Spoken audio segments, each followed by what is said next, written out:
Corporate दुनिया के इस अंक में हम बात करेंगे रक्षा, ऊर्जा और एआई सेक्टर में आत्मनिर्भर भारत की उड़ान, बेरोजगारी दर के रिकॉर्ड निचले स्तर पर आने और बीमा क्षेत्र में एफडीआई सीमा 74 से बढ़कर 100% के विधेयक की।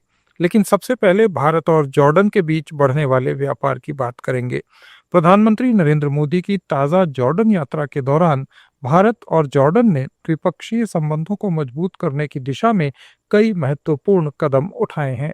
अम्मान में भारत जॉर्डन बिजनेस फोरम में पीएम मोदी ने कहा कि अगले 5 सालों में दोनों देशों के बीच व्यापार को दुगना करके 5 अरब अमेरिकी डॉलर तक पहुंचाने का लक्ष्य है। मोदी ने जॉर्डन की कंपनीज को भारत के विकास का लाभ उठाने का न्योता दिया। दोनों देशों ने आतंकवाद के विरोध, क्षेत्रीय शांति और गाजा मुद्दे पर भी चर्चा की। भी हैं और उत्सुक भी हैं। कल हमारी मुलाकात में हिज मैजेस्टी ने सीरिया में इंफ्रास्ट्रक्चर रिकंस्ट्रक्शन की जरूरतों के बारे में भी बताया।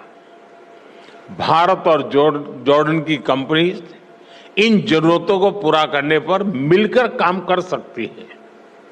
फ्रेंड, आज की दुनिया ग्रीन ग्रोथ के बिना आगे नहीं बढ़ सकती।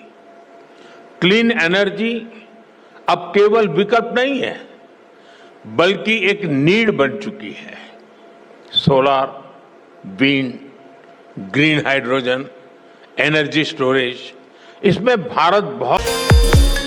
जॉर्डन के राजा अब्दुल्ला द्वितीय ने पीएम मोदी के नेतृत्व में भारत की आर्थिक प्रगति की सराहना की और जॉर्डन को India, middle east, Europe economic corridor का महत्वपूर्ण हब बताया। राजा ने कहा कि जॉर्डन के मुक्त व्यापार समझौतों और भारत की आर्थिक शक्ति को मिलाकर दक्षिण एशिया, मध्य पूर्व, अफ्रीका और यूरोप को जोड़ने वाला एक मजबूत इकोनॉमिक कॉरिडोर बनाया जा सकता है। उन्होंने फूड, फर्टिलाइजर, फार्मास्यूटिकल, लॉजिस्टिक्स और आईसीटी जैसे क्षेत्रों में दोनों देशों के बीच सहयोग की संभावनाओं पर भी जोर दिया। Throughout today's discussions, Jordan offers competitive advantages across key sectors such as food, fertilizer, pharmaceuticals, textiles, ICT, energy, mining, tourism, advanced manufacturing, and logistics. With Jordan's strategic location and FTAs, and with India's economic power and advanced industries, we have the potential to build an economic corridor that links South Asia to the Middle East, Africa, and Europe.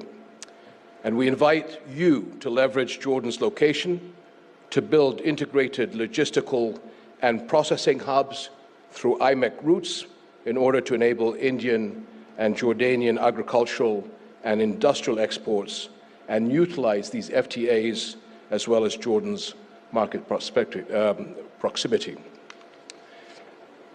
This vision is already taking shape through the sectors represented here today, and I am confident that the outcomes of this forum will serve as a catalyst for new joint investments, ventures, and knowledge transfer. Our governments, along with chambers of commerce and industry, stand ready. वित्त मंत्री निर्मला सीतारमण ने लोकसभा में बहुप्रतीक्षित सबका बीमा सबकी रक्षा विधेयक 2025 पेश किया।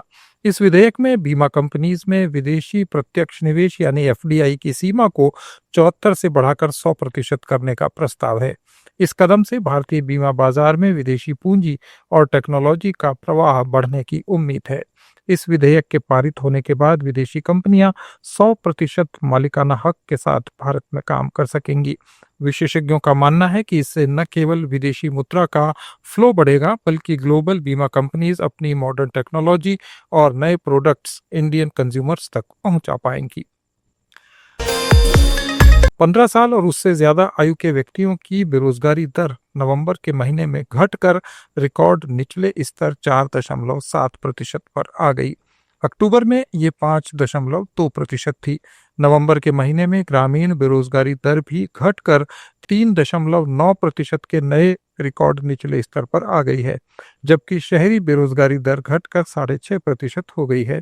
कुल मिलाकर ये रुझान ग्रामीण रोजगार में वृद्धि और शहरी लेबर डिमांड में धीरे धीरे सुधार के कारण श्रम बाजार की स्थितियों में मजबूती का संकेत दे रहे हैं। गूगल ने भारत के हेल्थ, एग्रीकल्चर, एजुकेशन और सस्टेनेबल सिटीज के लिए बने एआई उत्कृष्टता केंद्रों को $80 लाख की आर्थिक सहायता देने की घोषणा की है। इसके साथ ही स्वास्थ्य फाउंडेशन मॉडल के विकास में सहयोग के लिए $4 लाख दिए जाएंगे। भारतीय भाषाओं के सॉल्यूशंस प्रदान करने वाले मॉडल बनाने के लिए भी ज्ञानी एआई, कोरवर एआई और भारत जेन को $50,000 का अनुदान भी दे रहा है। गूगल की ओर से जारी एक प्रेस रिलीज के अनुसार वो हेल्थ और एग्रीकल्चर के लिए मल्टीलिंगुअल एआई बेस्ड एप्लीकेशन का सपोर्ट करने के लिए वधवानी एआई को $45 लाख की आर्थिक सहायता प्रदान करेगा। कंपनी ने कहा कि ये घोषणाएं एआई इकोसिस्टम को मजबूत करने के लिए गूगल की ओर से किए गए नए सहयोग और फाइनेंशियल कमिटमेंट्स की श्रृंखला को दर्शाती हैं।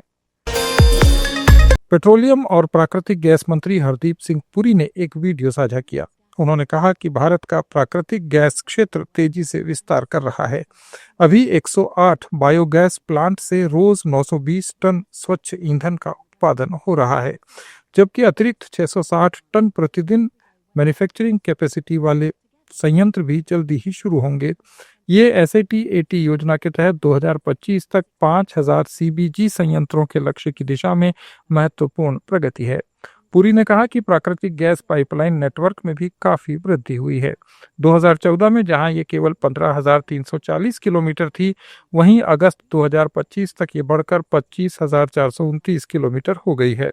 इससे इंडस्ट्रियल और शहरी क्षेत्रों में क्लीन फ्यूल की पहुंच आसान हुई है। India's gas story is changing quietly, but in a very big way. And it starts with something simple: taking cleaner energy to every part of the country. The first step is happening on the ground. Across India, compressed biogas plants are turning everyday waste into useful fuel. Together, they already produce more than 920 tons of clean gas daily, and another 660 tons will soon be added. The second step is the backbone: pipelines. In 2014, India had a little over 15,000 kilometers of gas pipelines. Today, that network has grown to more than 25,000 kilometers, reaching deeper into states, cities, and industrial hubs. The third step is about connecting people.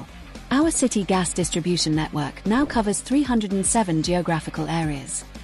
This means 1.58 crore homes receive PNG, and more than 8,428 CNG stations serve vehicles across the country.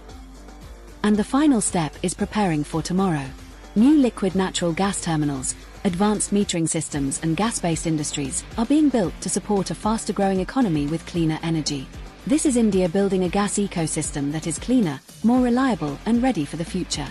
All thanks to the visionary leadership of Prime Minister Narendra Modi.